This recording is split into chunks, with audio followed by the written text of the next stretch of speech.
to add for me on that, but I've indicated clearly that it will happen.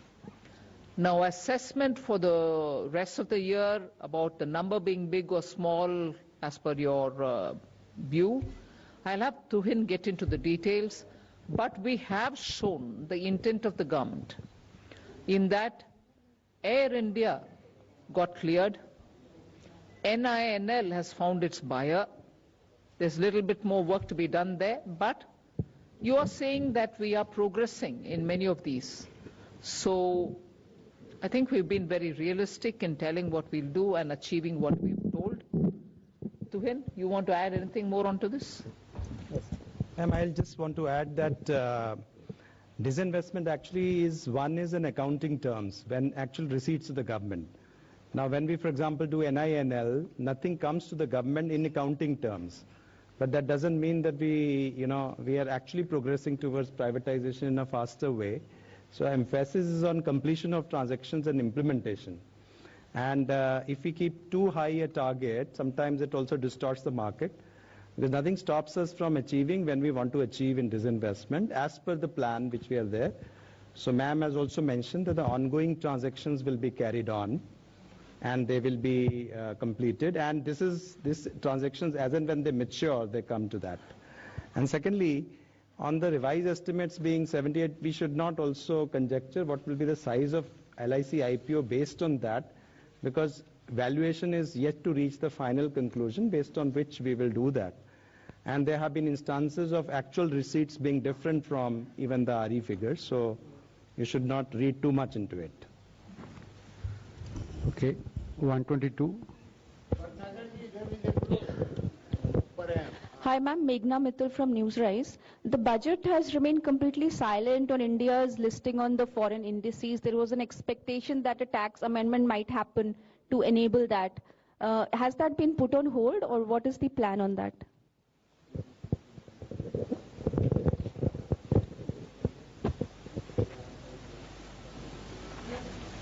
Just repeat your question. I think your voice was a bit muffled. Ma'am, I'm Meghna Mittal from Newsrise. My question is that the budget has remained silent on India's listing on the foreign indices.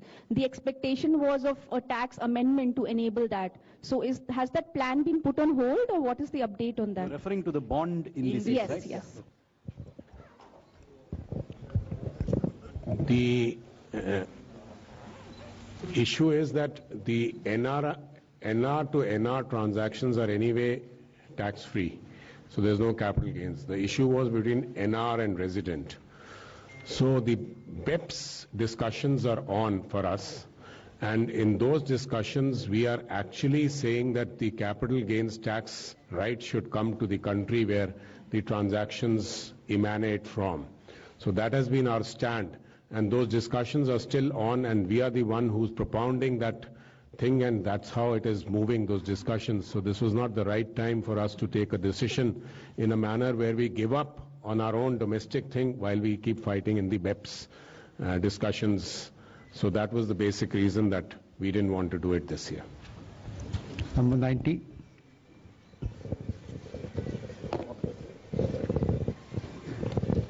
Ma'am, firstly, congratulations. Just two quick clarifications. One is on cryptocurrency, because you did touch about the RBI now giving digital rupee, and it will start from next year. And you've reflected that in the finance bill. You've also taxed cryptocurrency, but there's no regulation. So how are you going to work on that? I'm a little bit keen to understand that. And the other issue, of course, is that in your speech, which was very well put, there was one key issue which affects all of us, including you, inflation. How are you going to deal with that? First thing, Sunil, I said the Reserve Bank will be issuing a digital currency. Currency becomes a currency is a currency only when it is issued by the central bank, even if it's a crypto. By anything which is outside of that, loosely all of us refer it to be cryptocurrency. They are not currencies. So let's first understand we are not taxing currency. that is yet to be issued, and that provision is now made, and a currency in the name of digital rupee will be issued. Exact name you'll get a bit later, but Reserve Bank is the one which is going to issue it. And what Reserve Bank issues is the digital currency.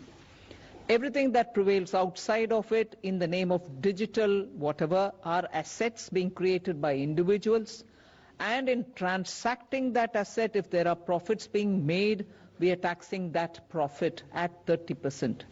We are also tracking every trail of money in that by saying every transaction will be 1% TDS, if I can use that expression. There will be a transaction, TDS, imposed on every transaction in the crypto world, any transaction that is happening outside. So the distinctions are very clear.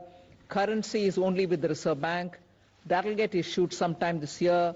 The transaction happening in the crypto world are of different kinds of assets, and for that, every transaction gets taxed. So that's not regulated. That was my question. Yeah, but we have circulated a paper. Inputs are coming in. Public stakeholders are also talking about it. So regulation goes through that process. I don't wait till regulation comes into place for taxing people who are earning profits, can I? And on inflation, Well, every budget doesn't speak explicitly about inflation and its impact, but of course if you're talking of numbers, money, credit, liquidity, and also supply and demand of essential goods and others, you keep in mind inflation. Okay. 11. Ma'am, मैं आमिर हूं news nation से। बहुत सारी चर्चा इस बात को लेकर चल रही है कि जिस तरह से इनकम टैक्स को लेकर के उम्मीद की जा रही थी काफी समय से, तो इस बार इनकम टैक्स को बढ़ाने का टैक्स को कम नहीं किया गया, कॉर्पोरेट को के टैक्स को कम किया गया। बढ़ाने का उम्मीद है तो मैं बढ़ा नहीं दिया मैंने। लेकिन ऐसा मैम ऐसा क्या हुआ कि टैक्स में कोई भी रिबेट नहीं मिली? आम जनता जो पब्लिक खासतौर पे सैलरीड क्लास है उसको बहुत उम्मीदें थी इस बार बजट से। मैंने टैक्स इंक्रीज नहीं किया, वो बात मैं दोहराना चाहती हूँ। लास्ट ईयर भी, इस साल भी, एक भी पैसा टैक्स के द्वारा मैंने एडिशनली कमाने के लिए कोई कोशिश नहीं की। पिछले बार प्रधानमंत्री जी का आदेश था कि डेफिसिट कितने भी क्यों ना हो, पैंडेमिक के समय जनता के ऊपर टैक्स का बोझ डालना नहीं, वो ही इंस्ट्रक्शन इस बार भी। इसीलिए हमने टैक्स के द्वारा कोई पैसा कमा करके पैंडेमिक के समय जो डिमांड्स एंड चैलेंजेस है हमारे ऊपर, उसको कोई उससे राहत ढूंढने का अटेम्प्ट भी नहीं किया। टैक्स इंक्रीज नहीं हुआ।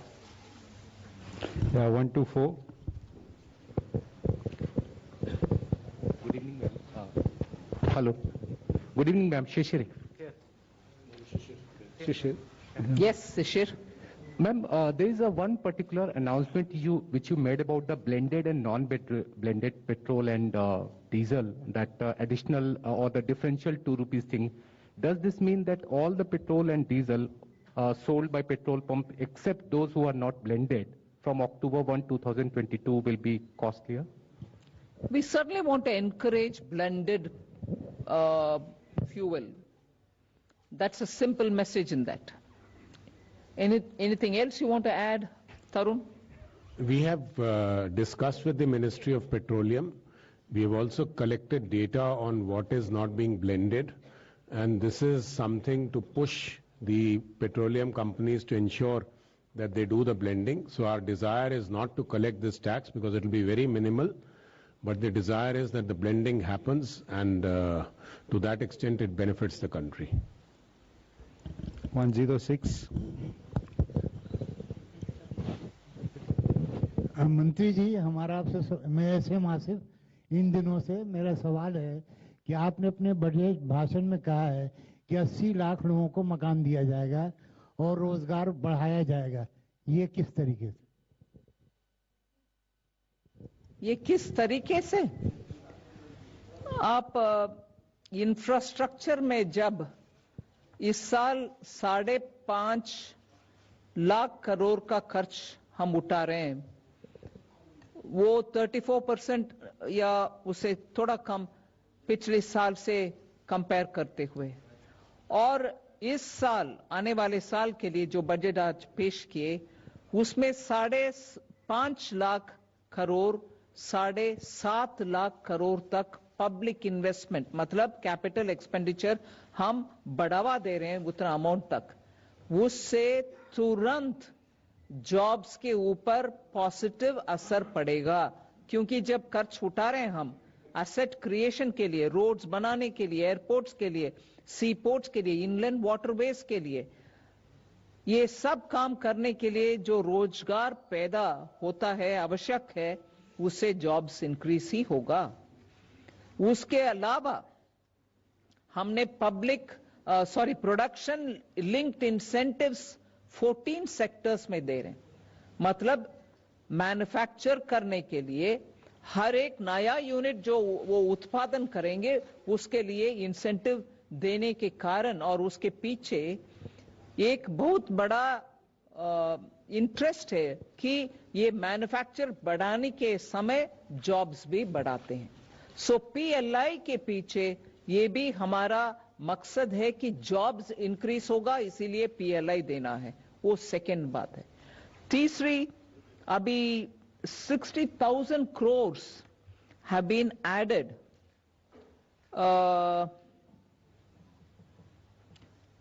ये जो अभी सॉवरेन गारंटी के साथ हमने दे रहे हैं हॉस्पिटैलिटी सेक्टर का, और ECGLS जो दिए पिछले साल MSMEs के लिए, उससे ऑलरेडी एक बाहर की इंडिपेंडेंट स्टडी, सरकार का नहीं, इंडिपेंडेंट स्टडी से ये डेटा आ रहे हैं कि MSME सेक्टर उस लोन को उपयोग करते हुए उनके पास काम करने वाले सबको उनके जॉब्स में बरकरार रखे, वो उन जॉब से हटाया नहीं गया। सो सरकार के प्लान हर एक ऐसे जो प्लान्स पैंडेमिक के समय दिया गया आत्मनिर्भर भारत के नाम पर, और उसके बाद ये ECGLS, अभी जो ECGLS हॉस्पिटैलिटी सेक्टर के लिए हम दे रहे हैं, वो सब जॉब्स को मन में रखते हुए ही दे रहे हैं। ये तरीका। Okay, 175. Ma'am, Tarun Sharma from Zee business. Ma'am, आपने बजट में 2 अनाउंसमेंट्स करी हैं, एक IBC अमेंडमेंट्स को लेकर। मैम, किस तरीके के अमेंडमेंट्स आप देख रही हैं IBC के अंदर जिससे रेजोल्यूशन प्रोसेस जल्दी हो पाए? और दूसरा, मैम, आपने कहा एक एक्सपर्ट कमेटी बनाई जाएगी प्राइवेट इक्विटी और वेंचर कैपिटलिस्ट के लिए। मैम, किस तरीके के कंसर्न्स उन्होंने आपके सामने रेज किए हैं? क्योंकि आपने लिखा है कि रेगुलेटर आर्बिट्राज या फ्रिक्शन जो है उसको दूर किया जाए, तो क्या कंसर्न्स प्राइवेट इक्विटी प्लेयर और वेंचर कैपिटलिस्ट के? नहीं, they could be any number of concerns, but once when they met me and once when they met the Honorable Prime Minister, they went into a lot of details which are important from the point of view of ease of doing business and also better understanding that sector. If all of us can see the point that private equity in India, venture capital funds have been one of the prime reasons why many of the startups could raise to become unicorns within first 6 months of this year itself. Last year, 21 itself, you saw how many of them benefited by funds being made available in India through private equity. Now, if that sector needs further facilitation, obviously the sector will have to sit and talk with a group of people who can understand their needs and then suggest solution for policy making.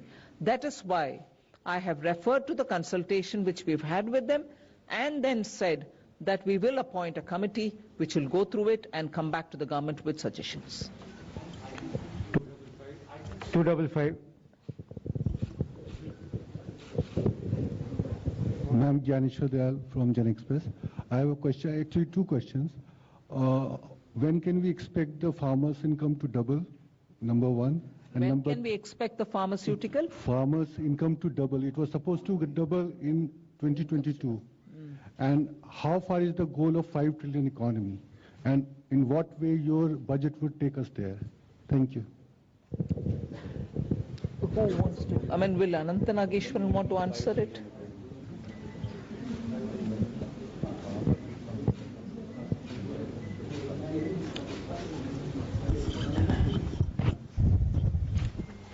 So if you look at the amount of minimum support prices that was given out this year, and also the record procurement, so we are well on our way to helping the farmers. Is your mic all right? Or do you want to, the voice is not coming out.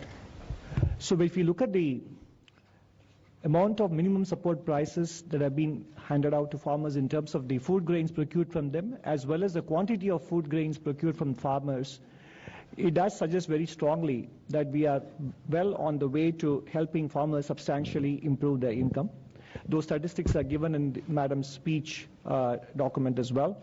As far as the $5 trillion economy size is concerned, if you look at the fact that in the year ending 21-22 as well as in the next financial year, we are the fastest growing economy among large economies, and our GDP in dollar terms has already crossed $3 trillion. So depending on how the exchange rate moves, and there is enough hope to believe that the Indian rupee will in fact remain stable to strong given what is going on in the developed world. And if we continue to retain the path of 8% real GDP growth, it will translate into even 8% dollar GDP growth. So therefore, if we extrapolate it, in the financial year 25-26 or by 26-27, with some luck even by 25-26 itself, we should be at the $5 trillion size in terms of nominal GDP. Thank you. मैं उसमें जोड़ना चाहती हूँ. Sorry, I didn't get your name. Dnyaneshwar जी, एक आध विषय मैं जोड़ना चाहती हूँ उसमें. I'll just list out the things, you'll understand where I'm coming from. MSP, urea, micronutrients, मैं एक सिर्फ यूरिया सब्सिडी का नंबर बोलती हूं. बजट 21-22, मतलब 1 फरवरी 21 में जो बजट दिया गया उसमें 58,768 was the allocation for urea subsidy. This time it is 63,222 आने वाले साल के लिए. ठीक है. और एक्चुअली 58,768 जो बीई में बोला गया यूरिया सब्सिडी, वो आरई में 75,930. इसका मतलब है कि इंटरनेशनल यूरिया प्राइसेस जितने भी इंक्रीज नहीं हुए, it's all right, it got increased, मगर वो बोझ किसान के ऊपर पड़ने नहीं दिया. प्रधानमंत्री जी ने उसको तुरंत इंटरवीन करके that burden we took, we didn't put it on the farmer.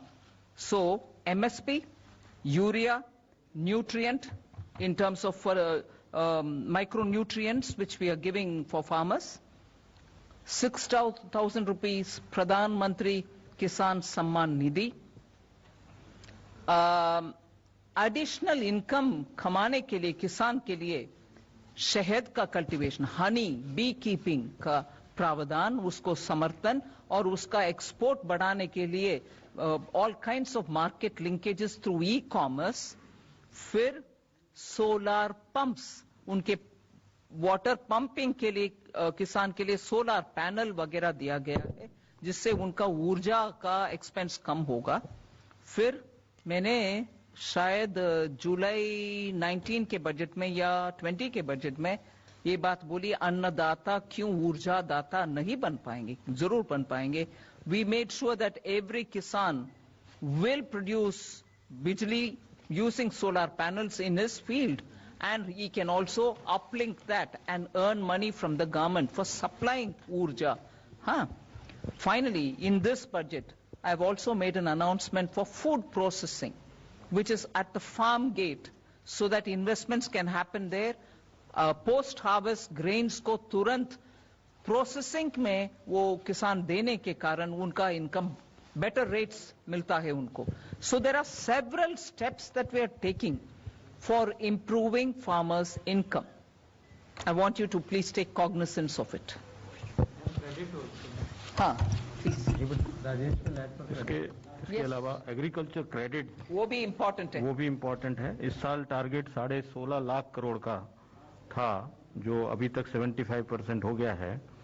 अगर आप देखेंगे आज से 16-17 में वो 10,65,000 करोड़ था, तो ये बढ़कर अब 16,50,000 करोड़ इस साल होगा. अगले साल हमारा लक्ष्य है इसको 18 लाख करोड़ तक पहुंचाने के लिए. तो एग्रीकल्चर क्रेडिट में भी काफी बढ़ोतरी हुई.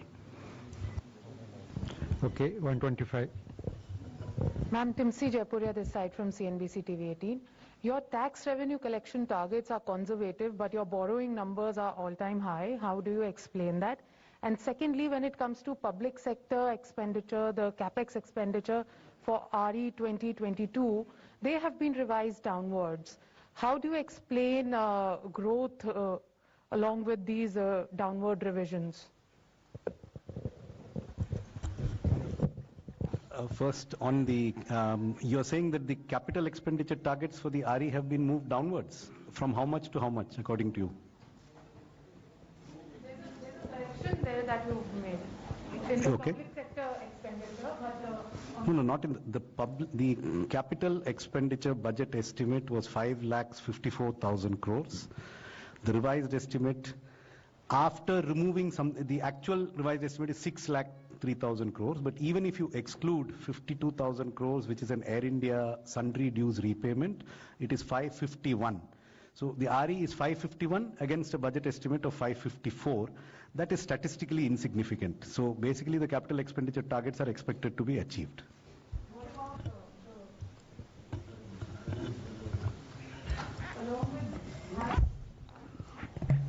I think this question was also asked by your colleague Sapna here, that the revenues are conservative.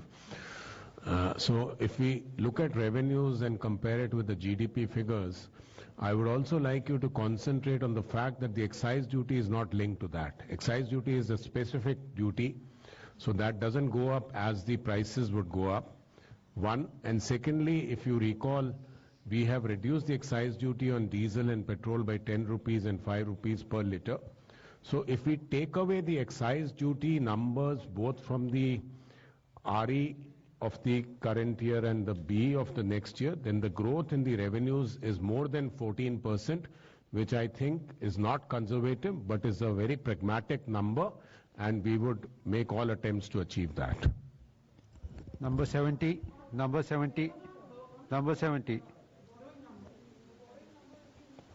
No, the borrowing number is nothing but the fiscal deficit minus the expected small savings collections and the other sources. So they tally. I mean, it is 16,61,000 is the total fiscal deficit. 11,80,000 or something is the net borrowing requirement. The difference is small savings and certain other sundry receipts. I don't see any, there is no artificial, that's a very realistic number. It's based on our best estimate of what will be collected in small savings, and net of that is the borrowing requirement. Ujjwal Narayan from Newsrise. Ma'am, in last year budget, you have announced about sale of privatization of two state-run banks. But this year, there's nothing that sort has been confirmed in the budget. Just wanted to know what is the situation. Does government is going with the stated policy which it stated in last year budget, that for the privatization of two state-run banks, and what is the holistic policy on the privatization of bank and insurance company as a whole? You've answered the question yourself. What is the holistic policy? Holistic policy is a continuation of last year's budget. I've said that. This budget in every aspect is a continuation of last budget, inclusive of the privatization matter that you're talking about. That's what I'm telling you. We are continuing that agenda. All right? Number 60. Status budget. Sorry? Yeah, I said Air India also, and I've done the Air India, haven't I? Huh? That's right. When we have something, you'll get to know, no? I'm not doubting it. Huh? You made a very aggressive pitch on disinvestment of these two banks, and you said you'll get the bills also in the same session, but nothing has moved the last 1 year. That's why. That's right. Thanks for reminding me. Number 68. Can I just supplement on the borrowing? I think I am. Hold on. Hold on. मेरा सवाल ये है कि digital asset क्या है, क्या इसमें crypto शामिल है? इसके लिए घोषणा की गई है बजट में, क्या इसमें क्रिप्टो शामिल है? क्या चीज? डिजिटल एसेट क्या है, क्या इसमें क्रिप्टो, जिसको करेंसी भी कहा जाता है, क्रिप्टो करेंसी, तो जिसके लिए घोषणा की गई है आज बजट में? घोषणा की गई है कि सेंट्रल बैंक एक डिजिटल करेंसी इश्यू करेगी, बस। उसके अलावा हम चर्चा में क्रिप्टो क्या है, क्रिप्टो एसेट क्या है, अभी नहीं होगा। वो जीरो ड्राफ्ट जो है, जिसके ऊपर स्टेक होल्डर्स कंसल्टेशन चल रही है, आप भी उसमें शामिल हो जाइए।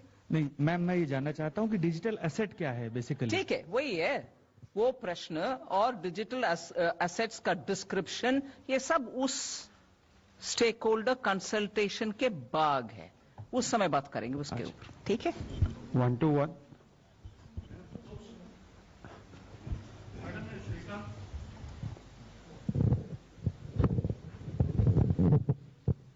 मैडम श्रीकांत, मेरे दो आम जनता के सवाल हैं। एक, महंगाई से बहुत त्रस्त हैं, आपने जवाब दिया गोलमोल, लोगों को समझ में नहीं आया। सॉरी, जो महंगाई पे सवाल पूछा गया था, शायद प्रभु जी ने पूछा था, हाँ जी, कि देश में इतनी महंगाई है, उसका आपने बहुत ही डिफिकल्ट आंसर दिया। शायद आम आदमी को समझ में नहीं आएगा। मेरे पास किसी का प्रश्न आया कि समझ में नहीं आया मैडम ने महंगाई पे क्या बोला। दूसरा मेरा प्रश्न मैडम बेरोजगारी के ऊपर है। आपने कहा लाखों रोजगार सृजित होंगे, सरकार का वादा था 2 करोड़ रोजगार देंगे, 2 करोड़ और घट गए बजाय रोजगार देने के, और बेरोजगारी ज्यादा हो गई। और जो एक छोटा सा मैडम आपका एक इशू था, शुरू से चला आ रहा है पार्टी का, कि ब्लैक मनी वापस लाएंगे। कोई ऐसा डेटा है कितना ब्लैक मनी वापस आया आज तक? इन्फ्लेशन के बारे में जो मैंने जवाब दिया, वो जवाब मैं दोहराऊंगी, मगर वो अगर आपको गोलमोल लग रही है, मैं किसी और से जवाब दूंगी, क्योंकि मेरा बोलने का तरीका शायद आपको हिंदी में और इंग्लिश में दिक्कत है। I'll ask somebody else to answer it. There is no गोलमोल सर। बजट जब प्लान करते हैं और एसेंशियल सर्विसेज का एक कमिटी जो है मंत्रीगण का, ये बार बार हम बैठते हैं, बात करते हैं। हाँ, जब इंक्रीज होता है प्राइस एसेंशियल कमोडिटीज का, मैं मानती हूं आम आदमी के ऊपर उसका दिक्कत जरूर पड़ेगा, उसको मैं नकार नहीं रही हूं। मगर ऑयल सीड्स, एडिबल ऑयल का प्रॉब्लम जब हुआ, तुरंत हमने ड्यूटी कम करते हुए पाम ऑयल का इंपोर्ट बढ़ाने के लिए एक बार नहीं 2 बार कोशिश की, और पाम ऑयल का इंपोर्ट, क्रूड पाम ऑयल का इंपोर्ट और रिफाइंड भी ज्यादा आ रही है, जिसका असर आजकल एडिबल ऑयल में जरूर पड़ रही है और मार्केट में खबर भी है। इन्फ्लेशन दूसरा एक और विषय, एडिबल पेरिशेबल कमोडिटीज के ऊपर जब होता है, उसको भी इंपोर्ट के द्वारा तुरंत हेल्प करने के लिए हम स्टेप्स उठाते हैं। फिर ऑयल सीड्स भारत देश में भी कल्टीवेट हो, उसका उत्पादन ज्यादा होने के कारण हम आत्मनिर्भर हो एडिबल ऑयल में, उसका भी इस बजट में एक अनाउंसमेंट हुआ है। ऐसे करके बहुत सारे कदम हम उठा रहे हैं। एक और विषय, सिंपल टेक्निकल बात मैं जिक्र करना चाहती हूं। हाँ, जरूर जनता के ऊपर प्राइसेस के वजह से जब ट्रबल होता है, उसमें एक्शन लेने का जिम्मेदारी सरकार के ऊपर है, और हम बार बार उसके ऊपर कदम उठाते आ रहे हैं। मगर टेक्निकली 6% से ज्यादा कभी ब्रीच ही नहीं, छोटा इधर उधर एक महीना हुआ होगा 6% ब्रीच करने का इन्फ्लेशन का विषय में। मैं याद दिलाना चाहती हूं, ये सरकार 2014 से लेकर आज तक we have not allowed it to go to double digits. जो याद होगा आपको, उससे पहले 2014 से पहले it was always in the range of 10, 11, 12, 13, even food products. इसलिए इन्फ्लेशन के ऊपर इस सरकार की ध्यान कभी भी ज्यादा है और एक्शंस भी तुरंत हम लेते हैं। अगर ये भी आपको गोलमोल लगता है, मैं किसी और से भी जवाब देने के लिए बोलूंगी। ठीक है, बोलिए, चूज करिए किसी के। एम्प्लॉयमेंट के बारे में मैं जरूर बोलूंगी। बहुत सारे, मैं भाई साहब, पैंडेमिक के वजह से पूरे दुनिया में बहुत उथल पुथल हुआ, जॉब्स में नुकसान हुआ बहुत देशों में, हमारे यहां भी। मगर हमने आत्मनिर्भर भारत के दौरान बहुत सारे ऐसे अनाउंसमेंट किया जिसमें बहुत लोगों के जॉब्स इंटैक्ट रही। हाँ, जिनको नुकसान हुआ उनको अभी हम धीरे धीरे बहुत स्कीम्स के द्वारा हेल्प करके आ रहे हैं।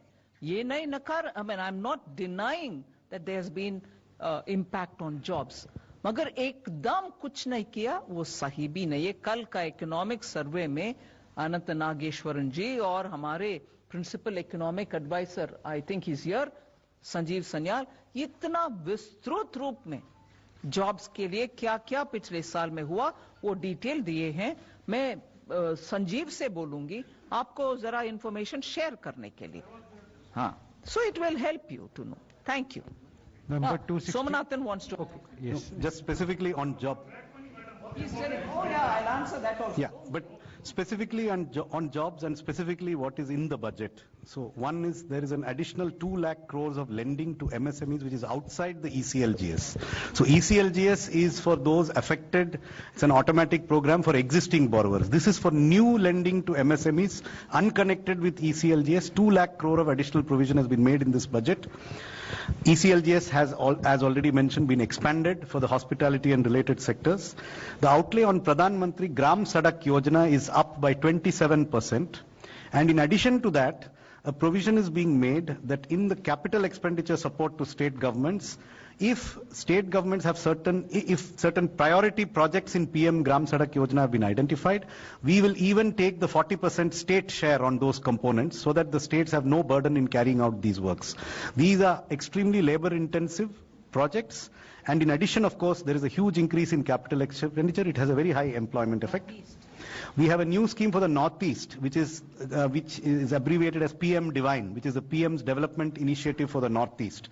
This is a gap-filling scheme where if something doesn't fit in any existing scheme, Northeastern states can pose those projects to this fund, and this fund will give 100% funding for those projects. And they're livelihood-driven projects. In addition, we have the production-linked incentive schemes where we expect 60 lakh jobs to be created. Most of them are getting rolled out now one by one. So there are a number of initiatives in this budget, quite apart from what has been done earlier.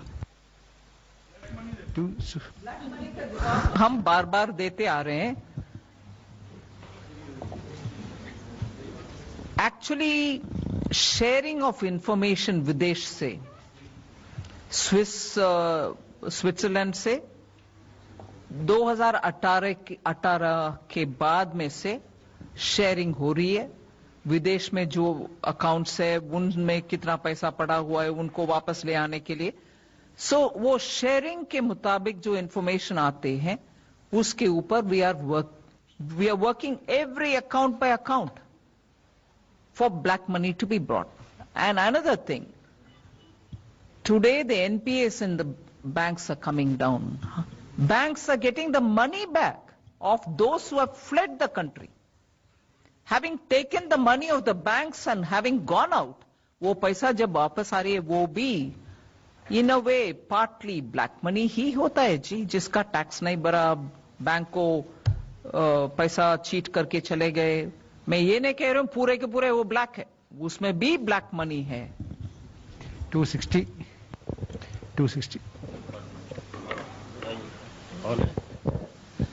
Ma'am आनंद हूँ India TV से. हाँ ma'am, आपके लिए भी उधर से बहुत वैसे सवाल आ रहे थे. अपोजिशन ने ये कहा है कि जो आपका जो आज बजट है वो डायरेक्शनलेस है और इसमें सिर्फ भविष्य की बात की गई है, तात्कालिक राहत के लिए कुछ नहीं है. और राहुल गांधी ने तो इसे कह दिया जीरो सम बजट कहा है. उन्होंने कहा है कि इसमें सैलरीड क्लास के लिए, मिडिल क्लास, गरीब, युवा, किसान, एमएसएमई के लिए कुछ भी नहीं है.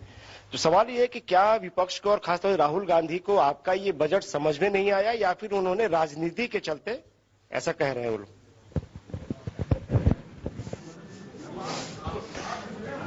आप दीजिए, मैं भी दूंगी। अरे आनंद प्रश्न पूछे और मैं जवाब नहीं देती, ऐसे थोड़ी ना होती। I will give answer, don't worry. जो बाद में आपने कहा कि राहुल गांधी को शायद समझ में नहीं आया होगा, यही बात सही है, क्योंकि इस बजट में सारे चीजों की सारी व्यवस्था की गई है। अभी मैडम सारी चीज का आंसर दे भी रही हैं। हर सेक्टर के लिए दूरगामी बजट है ये, निश्चित तौर से इससे देश को और भविष्य में फायदा होगा। I think he's given that typical UP type of an answer, which is good enough for a MP who ran away from UP. Yeah, no, that's not right. I wish as a leader of the oldest political party, Shri Rahul Gandhi, please understand what has been said in the budget. On every one of the category that is named, youth, farmer, I have mentioned repeatedly where, what benefits them. I pity people who come up with quick responses. Quick understand.